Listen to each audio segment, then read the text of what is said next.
nggak sih kamu mikir, kenapa cahaya bisa punya warna yang berbeda-beda?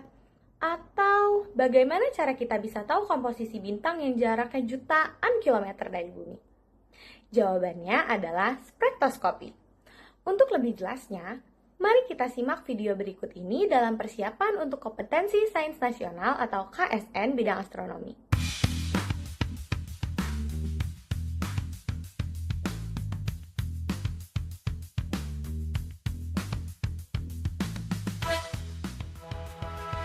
Assalamualaikum warahmatullahi wabarakatuh. Tabi pun. Perkenalkan, nama saya Alifah Naura Indana dari SMA Negeri 2 Bandar Lampung. Bagaimana nih kabar teman-teman semua? Semoga kita selalu diberikan kesehatan dan keberuntungan dari Tuhan Yang Maha Esa. Di materi astronomi astrofisika spektroskopi terdapat beberapa subbab, yaitu pembukaan materi, hukum Cliff Note tentang pembentukan spektrum yang menyebutkan pembentukan spektrum, pelebaran spektrum, spektrum benda langit, klasifikasi spektrum bintang, dan efek Doppler. Sebelum itu, mari kita mulai pembelajaran hari ini dengan doa terlebih dahulu. Berdoa mulai. Rabbi zidni ilma warzuqni fahma waj'alni minas sholihin. Amin.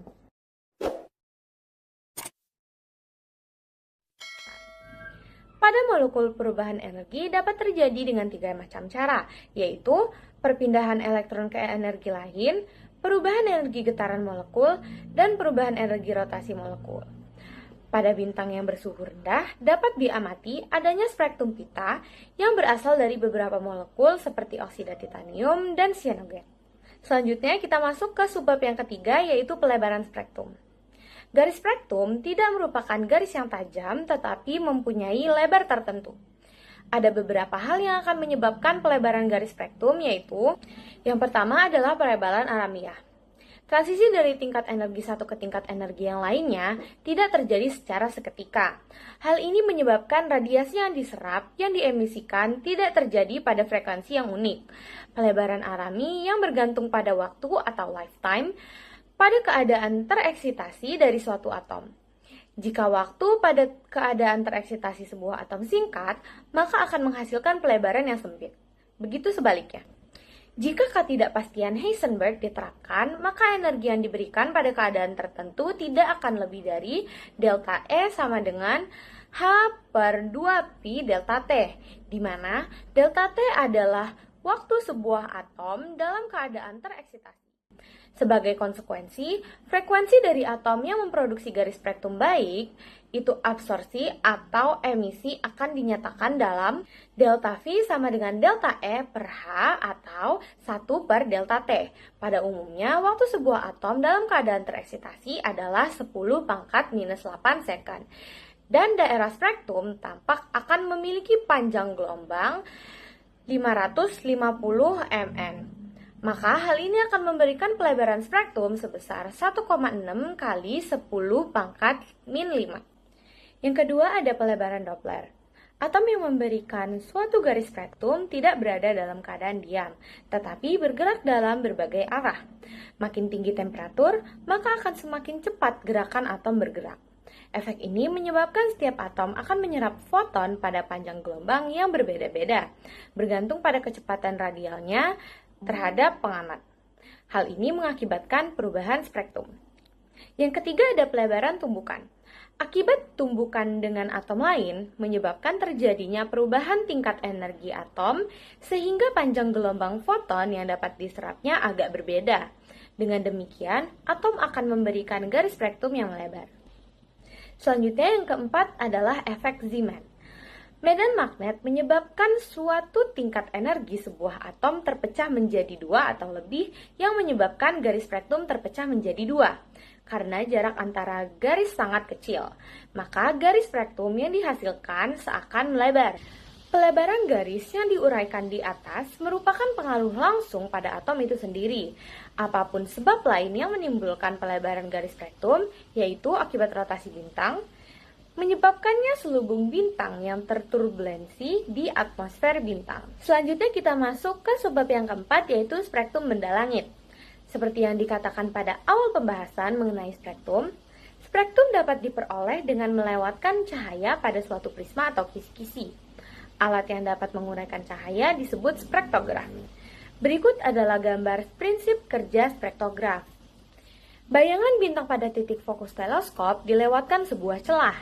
Dengan adanya celah itu, cahaya bintang bisa diisolasikan dari cahaya latar belakang langit, juga dapat dihindari penumpukan oleh spektrum bintang lain. Celah juga menghindarkan kaburan spektrum bila bintang menari-nari akibat turbulensi atmosfer atau shearing. Garis spektrum yang diperoleh sebenarnya merupakan bayangan celah itu oleh penyinaran bintang. Letak bayangan celah untuk panjang gelombang yang berbeda-beda akan berbeda pula. Untuk pelebaran spektrum, bintang digerakkan sepanjang celah. Lensa kolimotor digunakan agar bekas cahaya yang jatuh ke kisi-kisi prisma sejajar. Cahaya yang dipantulkan oleh kisi-kisi atau dibiarkan prisma akan terurai dan kemudian difokuskan oleh lensa objektif kamera. Dan terbentuklah spektrum bintang yang tak lain adalah tumpukan bayangan celah untuk berbagai panjang gelombang. Spektrum itu dapat dipotret dengan meletakkan plat fotografi pada fokus kamera. Bersama dengan spektrum bintang, yaitu di sebelah atas dan bawahnya, dapat dipotret spektrum pembanding yang berasal dari lampu laboratorium, besi, atau air raksa. Spektrum pembanding ini perlu untuk mengukur panjang gelombang garis spektrum bintang. Spektrum bintang juga bisa diperoleh dengan prisma objektif, yaitu sebuah prisma yang diletakkan di depan teleskop. Untuk itu, digunakan prisma tipis dengan sudut yang kecil di antara kedua permukaannya. Dispersisi atau daya urai prisma ini kecil, hanya sekitar 1000 hingga 100 A per milimeter. Cahaya bintang diuraikan oleh prisma objektif sebelum memasuki teleskop. Dengan prisma objektif, sekaligus dapat dipotret banyak spektrum bintang, tetapi spektrum yang diperoleh kecil di persesinya, sehingga tidak dapat ditelaah secara terperinci. Namun demikian pola utama spektrum dapat terlihat hingga dapat dilakukan penolongan dan analisis umum. Cara ini sangat baik dalam segi survei spektrum daerah langit. Prisma objektif sering digunakan dengan teleskop Stiglitz. Dispersisi prisma objektif teleskop Stiglitz di Lembang adalah 312 A per mm pada garis HY. Kita lanjut ke subbab berikutnya, yaitu subbab 5, klasifikasi spektrum bintang. Yang pertama ada klasifikasi spektrum Harvard. Klasifikasi ini melihat dari temperatur permukaan bintang. Garis-garis penting adalah garis hidrogen Balmer, garis helium netral, garis besi H dan K doublet, dan ionisasi kalsium pada panjang gelombang 396,8 mn dan 393,3 nm. The G-band disebabkan oleh molekul CH dan beberapa logam yang mempunyai panjang gelombang sekitar 431 nm. Garis kalsium netral pada panjang gelombang 442,7 nm dan garis titanium oksida atau TiO. Ciri-ciri utama dari setiap kelas adalah A kelas O, warna bintangnya biru, temperatur permukaannya 20.000 sampai 35.000 Kelvin, garis spektrum dari atom yang terionisasi seperti He2, C3, N3, O3, Si5, He1, H1, namun lemah. B, kelas B, warna bintangnya biru keputih-putihan, temperatur permukaannya sekitar 15 Kelvin. Garis spektrum He2 sudah tidak terlihat, garis He1 403 nm sangat kuat pada B2, lalu akan semakin lemah dan kemudian menghilang pada tipe B9. Garis K dari Ca2 mulai terlihat pada tipe B3. Garis HI sangat kuat dan terlihat garis O2, Si2, dan Mg2. C kelas A, warna bintangnya putih, temperatur permukaan sekitar 9.000 K. Garis spektrum HI sangat kuat pada A0, dan mendominasi dibanding garis spektrum lain. Lalu garis ini akan melemah, garis H dan K dari CA2 terlihat kuat. HE1 mulai tidak terlihat, garis logam netral mulai terlihat. D. Kelas F, warna bintangnya putih kekuning-kuningan, temperatur permukaannya sekitar 7000 Kelvin, garis HI mulai lemah, garis H dan K dari CA2 mulai terlihat kuat, banyak terlihat garis logam seperti Fe1, Fe2, Cr2, Ti2, dan seterusnya. E. Kelas G, warna bintangnya kuning, temperatur permukaannya sekitar 5500 Kelvin. Garis HI sangat lemah. Garis K dan H sangat kuat, paling kuat pada kelas G0. Garis logam juga sangat kuat. G-band juga terlihat dari garis CN, terlihat di bidang raksasa. F. Kelas K, warna bintangnya kuning ke oranye, temperatur permukaannya sekitar 4000 Kelvin. Spektrum didominasi oleh garis logam. Garis H sangat lemah, garis CA1 422,7 nm mulai terlihat, garis K dan H serta G-band sangat kuat. Molekul TiO mulai terlihat pada K5. Yang terakhir, G kelas M. Warna bintangnya merah, temperatur permukaannya sekitar 3000 Kelvin, pita molekul TiO terlihat jelas, Ca1 422,7 nm very strong, and garis logam netral banyak terlihat. Kita lanjut ke yang kedua, yaitu klasifikasi spektrum Yerkes.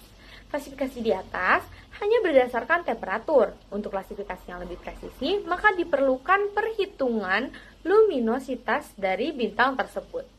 Klasifikasi ini diperkenalkan oleh William W. Morgan, Philip Sekinen, and Edith Kellman of Yerkes Observatory. Klasifikasi ini juga sering disebut klasifikasi MK, Morgan-Keenan. Klasifikasi tersebut adalah A1A, yaitu maharaksasa yang sangat terang. Lalu ada 1B, yaitu maharaksasa yang kurang terang. Selanjutnya ada 2, yaitu raksasa yang terang. Selanjutnya ada yang ketiga, yaitu raksasa. Lalu ada 4, supraksasa. Dan 5, bintang deret utama. Berikut adalah gambar di diagram HR. Saat ini klasifikasi bintang dapat dinyatakan dengan menggunakan gabungan antara klasifikasi Harvard dan Yerkes. Misal, bintang dengan spektrum G25, yaitu berarti bidang deret utama dengan keras spektrum J2. Lanjut ke subbab yang keenam, yaitu efek Doppler. Pada tahun 1842, Christian Doppler menunjukkan bila suatu sumber cahaya bergerak mendekati kita, frekuensi menjadi lebih tinggi atau panjang gelombangnya menjadi lebih pendek. Sedangkan bila sumber cahaya menjauh kita, frekuensinya menjadi lebih rendah atau panjang gelombangnya lebih panjang. Peristiwa ini disebut efek Doppler. Misalkan suatu sumber cahaya memancarkan gelombang elektromagnetik yang panjang, gelombang lambda, sumber bergerak relatif terdapat pengamat dengan komponen kecepatan nilai VR. Jika sumber bergerak menjauh, maka VR akan positif. Sedangkan bila gerakan mendekat, maka nilai VR akan negatif.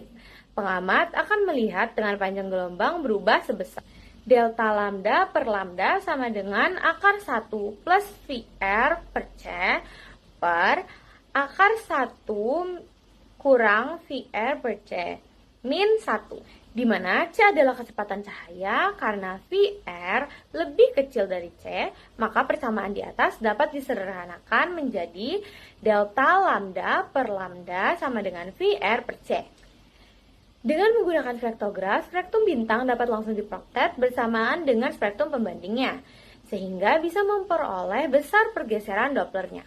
Walaupun terjadi pergeseran, namun, kita masih dapat mengenali unsur kimia yang memberikan garis spektrum tersebut karena pergeseran yang terjadi sangat kecil. Bila VR bernilai negatif, maka spektrum akan mengarah pada panjang gelombang yang lebih pendek disebut pergeseran biru. Jika VR bernilai positif, maka spektrum akan mengarah ke panjang gelombang yang lebih panjang disebut pergeseran merah. Selanjutnya kita masuk ke contoh soal dan pembahasannya.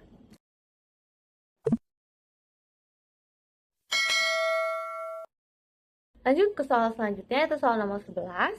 Berapakah kecepatan menjauh dari galaksi tersebut? Nyatakan dalam KMS pangkat min 1. A. 286068, B. 256068, C. 226068, D. 25606,8, E. 22606,8. Jawabannya adalah E, karena Z sama dengan VR per C, VR sama dengan Z kali C. VR sama dengan 22607,558 kms min 1. Oke, langsung lanjut ke soal selanjutnya, yaitu soal nomor 12.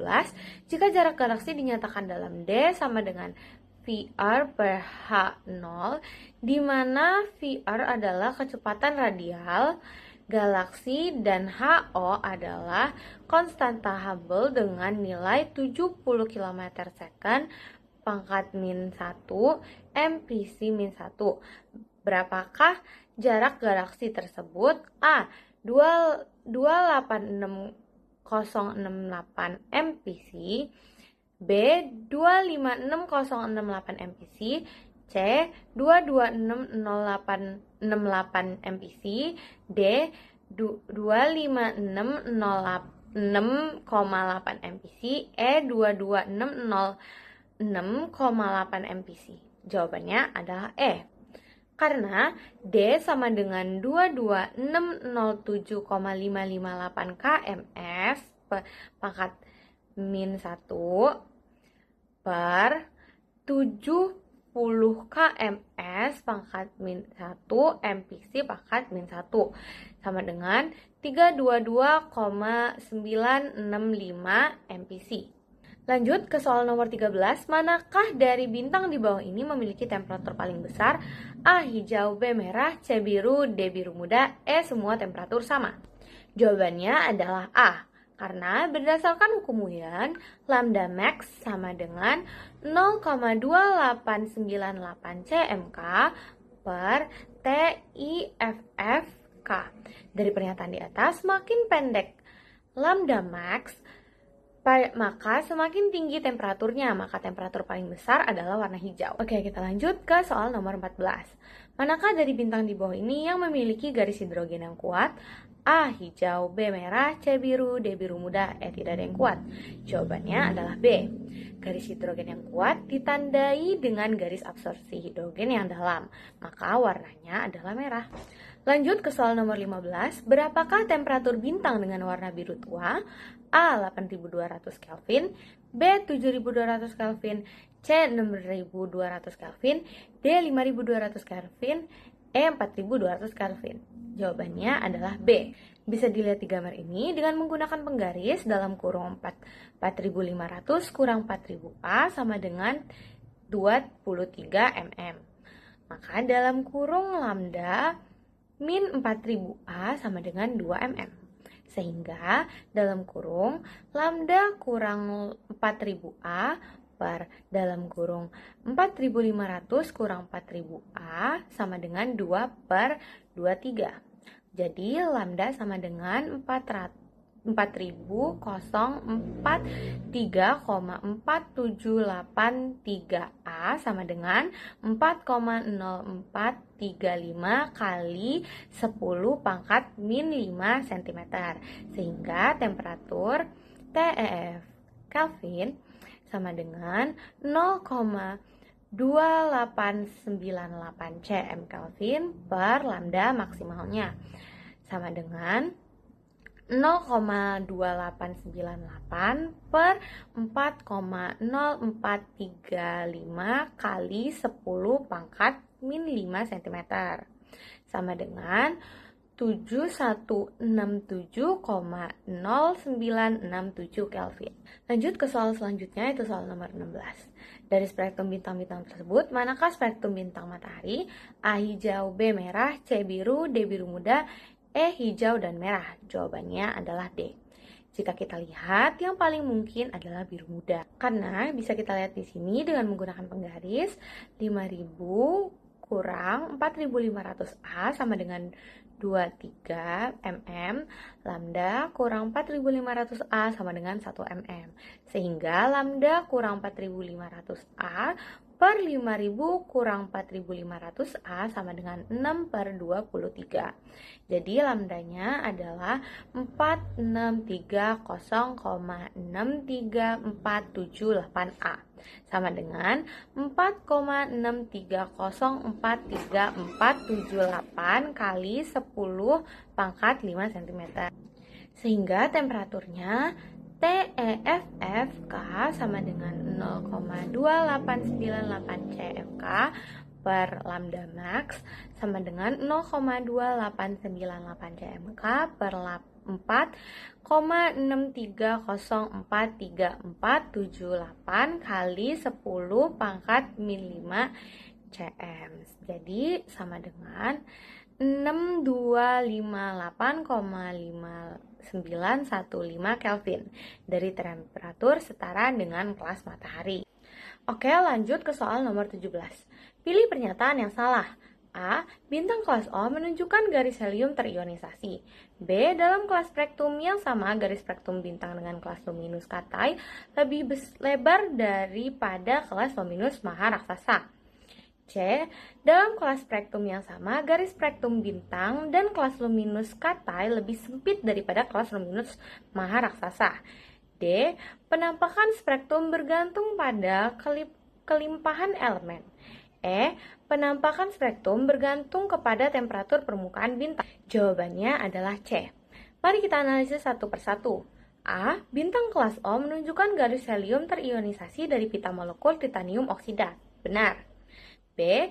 Dalam kelas spektrum yang sama, garis spektrum bintang dengan kelas luminus Katai lebih besar daripada kelas luminus Maharaksasa. Benar. C. Dalam kelas spektrum yang sama, garis spektrum bintang dengan kelas luminus Katai lebih sempit daripada kelas luminus Maharaksasa. Salah, karena tadi di B sudah dijelaskan bahwa Katai itu lebih besar, bukan lebih sempit daripada luminositas Maharaksasa. D. Penampakan spektrum hanya bergantung kepada kelimpahan elemen. Benar. E. Penampakan spektrum hanya bergantung kepada temperatur permukaan bintang. Benar. Lanjut ke soal nomor 18. Pilih mana yang salah. A. Besar absorpsi oleh materi antara bintang tidak sama untuk semua daerah panjang gelombang. B. Absorpsi pada panjang gelombang biru lebih besar daripada absorpsi pada panjang gelombang merah. C. Absorpsi pada panjang gelombang merah lebih besar daripada absorpsi pada panjang gelombang biru. D. Cahaya bintang mengalami serapan oleh materi antara bintang. E. Materi antar bintang akan mempengaruhi fitur spektrum bintang. Jawabannya adalah C. Mari kita bahas. A. Besar absorpsi oleh materi antara bintang sama untuk semua daerah panjang gelombang. Pernyataan tersebut benar. B. Absorpsi pada panjang gelombang biru lebih besar daripada absorpsi pada panjang gelombang merah. Benar. C. Absorpsi pada panjang gelombang merah lebih besar daripada absorpsi pada panjang gelombang biru. Salah. D. Cahaya bintang tidak mengalami serapan oleh materi antar bintang. Benar. E. Profil pola garis spektrum bintang sangat dipengaruhi materi antar bintang. Benar.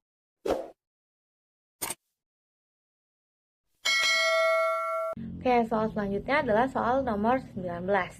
Manakah pernyataan di bawah ini yang benar? A. Bila gas bertekanan rendah dipijarkan, maka hanya akan menghasilkan spektrum emisi. B. Bila garis hidrogen dalam spektrum suatu bintang terlihat lemah, berarti suhu bintang tersebut termasuk tinggi atau rendah. C. Garis spektrum molekul TiO mulai tampak akan pada spektrum bintang dengan kelas spektrum C. D. Bintang dengan klasifikasi B5-3 berarti bintang tersebut adalah bintang raksasa dengan temperatur sekitar 20.000 Kelvin. E. Garis spektrum molekul CH dimiliki oleh bintang kelas G. Jawabannya adalah A. Mari kita analisis. A. Bila gas bertekanan rendah dipijarkan, maka hanya akan menghasilkan spektrum emisi. Jawaban ini yang benar. B. Bila garis hidrogen dalam spektrum suatu bintang terlihat lemah, berarti suhu bintang tersebut termasuk tinggi atau rendah. Pernyataan ini mendekati benar. C. Garis spektrum molekul TiO mulai tampak pada spektrum bintang dengan kelas spektrum B. Salah. D. Bintang dengan klasifikasi B53 berarti bintang tersebut adalah bintang maharaksasa dengan temperatur sekitar 20.000 K. Salah. E. Garis spektrum molekul CH dimiliki oleh bintang jelas M. Salah. Selanjutnya nomor 20. Berikut ini adalah gambar spektrum benda langit. Ada spektrum A dan spektrum B. Ada spektrum A, B, dan spektrum C. Manakah pernyataan yang tepat mengenai ketiga spektrum tersebut? A. Spektrum A dan B adalah spektrum bintang bergaris emisi. B. Spektrum A dan C adalah spektrum bintang bergaris emisi. C. Spektrum C dan B adalah spektrum bintang bergaris emisi. D. Spektrum A dan B adalah spektrum galaksi. E. Spektrum A dan C adalah spektrum galaksi. Jawabannya adalah D. Karena spektrum A adalah spektrum galaksi ditunjukkan oleh adanya break atau penurunan di panjang gelombang sekitar 4000 angstrom. Bisa dilihat di sini ada break di panjang gelombang sekitar 4000 angstrom. Selanjutnya, spektrum B adalah spektrum galaksi ditunjukkan oleh garis Lyman yang merupakan garis emisi. Dan spektrum C adalah spektrum bintang bergaris emisi. Untuk bintang, temukan dulu bentuk spektrum benda hitamnya. Wah, berdasarkan materi tentang astrofisika, khususnya spektroskopi yang sudah kita bahas tadi, kita jadi tahu ya apa itu hukum Klipsch-Knot, tentang pembentukan spektrum, gimana spektrum itu terbentuk dan bisa melebar, sampai ke bagaimana benda langit menghasilkan spektrum yang bisa kita klasifikasikan. Contohnya lewat spektrum bintang dan juga fenomena efek Doppler. Semua itu ternyata bukan cuma teori rumit aja ya, tetapi bisa benar-benar diaplikasiin di kehidupan sehari-hari. Seperti mengetahui komposisi bintang atau planet, deteksi unsur dalam makanan dan obat-obatan, bahkan bisa untuk membantu pengobatan lewat MRI dan alat medis canggih lainnya. Ternyata astronomi sangat dekat dengan kehidupan kita ya. Bagaimana? Ternyata fisika sangat mudah ya, asalkan kita rajin berlatih. Maka dari itu, jangan lupa belajar dan berlatih serta banyak baca buku ya. Sekian pembelajaran dari kita. Wassalamualaikum warahmatullahi wabarakatuh.